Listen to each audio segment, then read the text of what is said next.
नमस्कार मित्रांनो, बिग बॉसच्या घरात विशाल, सागर व प्राजक्ता करतायत संकेत विरोधात स्ट्रॅटेजी. चला तर आपण जाणून घेऊया नक्की काय शिस्त आहे या तिघांमध्ये. हे तिघही एकत्र बसलेले दिसत आहे.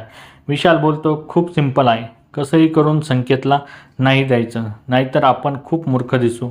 राखेला दिला, रुचिताला दिलं किंवा दीपालीला दिलं काही प्रॉब्लेम नाही, पण आपण संकेतला दिलं तर आपण खूप मूर्ख दिसू आणि आपण बिल्डअप केलं आहे की आपण वाईल्ड कार्डपेक्षा स्ट्रॉंगेस्ट आहोत. हे सगळं डिस्कशन कॅप्टन्सीवरून चालू आहे.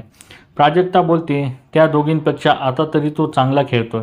विशाल बोलतं तसं नाही, त्याला आपण दुसऱ्या आठवड्यात देऊ. सागर बोलतो आधी त्याला खेळू तर दे आधी. विशाल बोलतो हो तेच बोलतोय मी. विशाल आपल्या प्लॅनिंगमध्ये सक्सेसफुल होईल का? कॅप्टन म्हणून कोणता उमेदवार तुम्हाला योग्य वाटतो हे कमेंट बॉक्समध्ये नक्की सांगा. आणि असेच नवीन अपडेट्ससाठी आमच्या चॅनलला लाईक, शेअर आणि सबस्क्राईब करायला विसरू नका. तोपर्यंत धन्यवाद मित्रांनो.